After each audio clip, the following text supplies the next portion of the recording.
Para mí el mate es como la vida misma, me produce sensaciones vitales. Para beber la vida, pare y tómese un mate.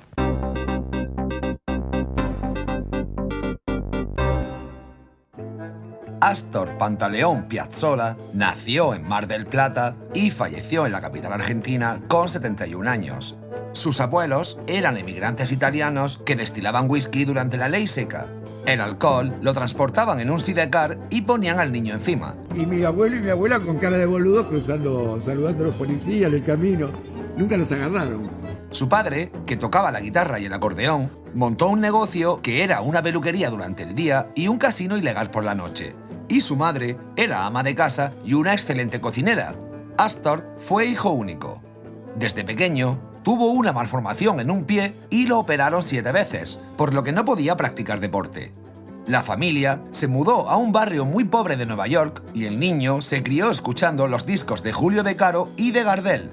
Su primera profesora de música le dio clases a cambio de que la madre le hiciese la manicura.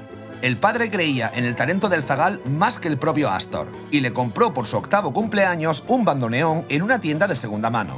Este instrumento, lleno de botones que parecen no tener mucho sentido, para un pibe de 8 años, pues no cuajó mucho y lo guardó en un armario. Llegó la Gran Depresión a Estados Unidos y la familia Piazzolla volvió unos meses a Mar del Plata. El muchacho aprendió unos acordes para bandoneón y regresaron a Nueva York. Visitó Harlem y escuchó a Ellington y Calloway. Empezó a dar clases de bandoneón con un profesor y con un arreglista y actuó varias veces en la academia que lo había apuntado su padre. Un día escuchó por la ventana a un alumno de Rachmaninoff que interpretaba obras de Johann Sebastian Dios. Astor se pasaba horas escuchándolo. Decía que, con él, aprendía a amar a Bach. Como la familia no tenía dinero para pagar las clases con este señor, la madre le llevaba una fuente de raviolis cada semana. Y mi mamá, que en esa época cocinaba, que era una maravilla. El padre de Astor tallaba en madera unas figuras de caucho tocando el bandoneón y le dio una a su hijo para que se la regalase a Carlos Gardel. El zagal fue al hotel y quiso entrar por la puerta de la habitación, pero no lo consiguió, así que se coló por la escalera de incendios. Entró y vio a Gardel durmiendo. Lo despertó, le regaló el gaucho de madera y el cantante lo invitó a desayunar. Después, Carlos le propuso actuar como vendedor de periódicos en una película y cobró $25. Gardel también organizó una fiesta y le dijo a Piazzolla que tocase el bandoneón mientras él cantaba, en la que sería su única actuación juntos. Cuando terminaron de tocar, el cantante le soltó: Me dice, pibe, tocas muy bien el bandoneón, pero los tangos pareces un gallego.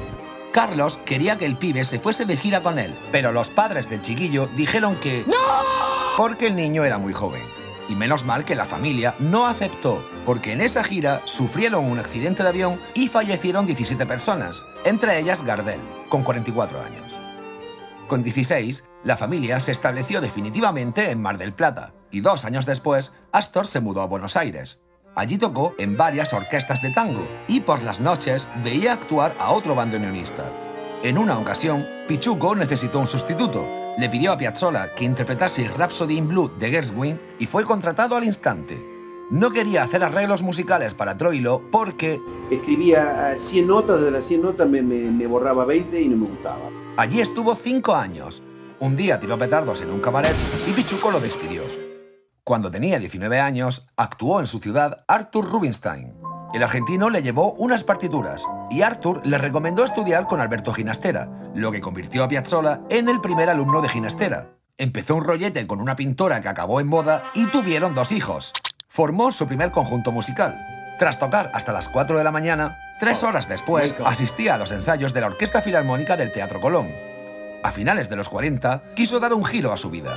Disolvió el conjunto, comenzó a componer música para películas y arreglos para orquestas, dejó el tango de lado, Adiós tango, abandonó el bandoneón y nunca más tocó en un cabaret. Astor ganó un concurso cuyo premio era una beca para estudiar con Nadia Boulanger en París. Nadia era una compositora y pedagoga que había sido profesora de grandes compositores.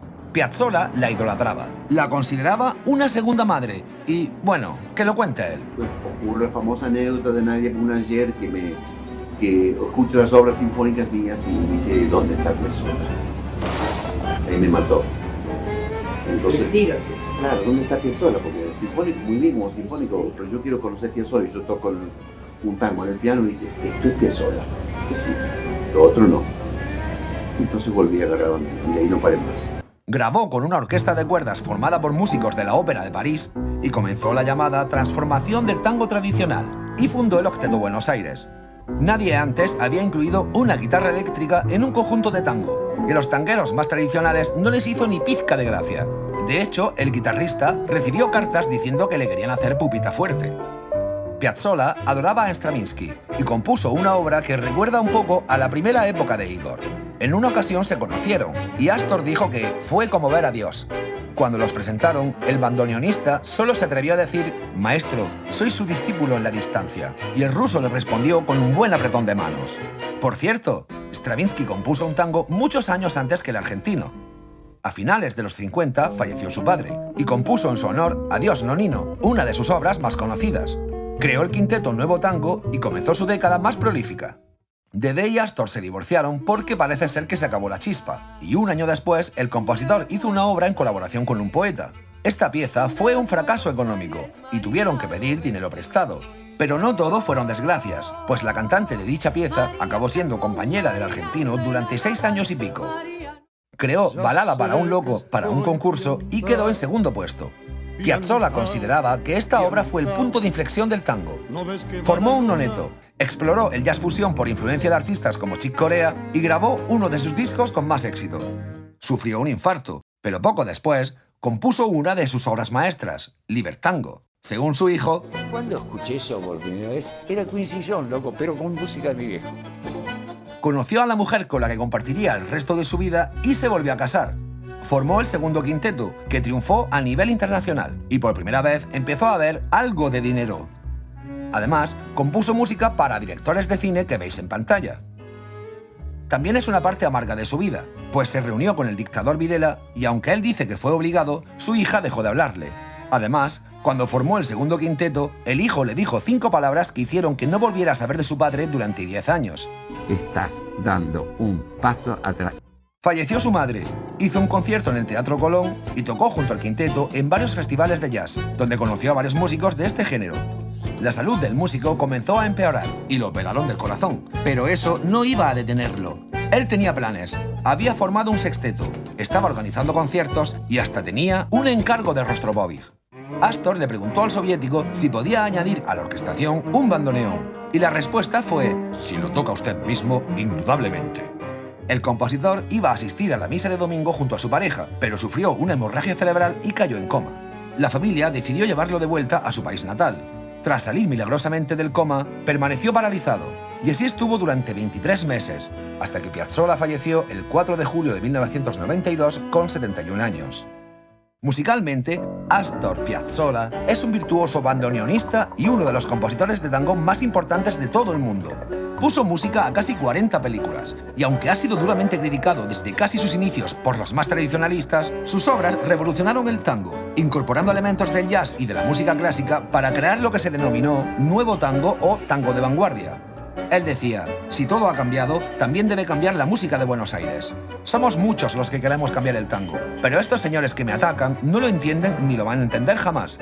Yo voy a seguir adelante, a pesar de ellos. Como curiosidad, él contó que mi sueño es darle a conocer al mundo entero mi música y la música de mi país. Desde muy joven se enorgullecía de su salsa para la pasta. Y por cierto, el gaucho de madera que Astor le regaló a Gardel cayó también durante el accidente de avión. Alguien lo cogió y lo trasladó de Medellín a Nueva York, donde acabó en una tienda. Un profe de Piazzolla vio la figura del gaucho en la tienda. Costaba $20, pero él solo tenía 10. Volvió al día siguiente con los $20, pero la figura ya se había vendido. A nivel personal, le encantaban los asados y las cenas con amigos, y quemó muchísimas partituras originales durante un asado que su hijo recuerda amargamente. Para terminar, podría contar que pusieron su nombre a un asteroide, que colaboró con Borges, aunque no se llevaba muy bien, o que el Adiós Nonino ha sonado hasta en la Antártida. Pero mejor que Piazzolla nos cuente su experiencia en el Teatro Colón. ¿La experiencia del Colón? ¿Qué fue? Es una experiencia lo más importante que era mi país. Estar en tu país, es el mejor teatro de tu país. Un poco también la venganza, ¿no? La misma venganza. Es una especie también de... Toma. Toma, ¿vos me combatiste? No, acá estoy.